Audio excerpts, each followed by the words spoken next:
अशा प्रकारे रामभाऊ आपण अतिशय उंच तिरंगा तिरंगा ध्वज फिरत आणि जुनागड नावाचं स्टेशन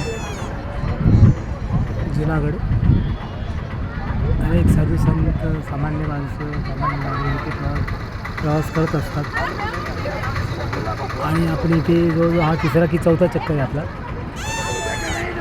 आपण असंच तिरंगाची प्रेरणा घेऊन तिरंगा झेंड्याची प्रेरणा घेऊन आपण दत्तात्रय प्रभूंना योग्य अशा भारतीय सेनानी आणि भारतीय संरक्षण बल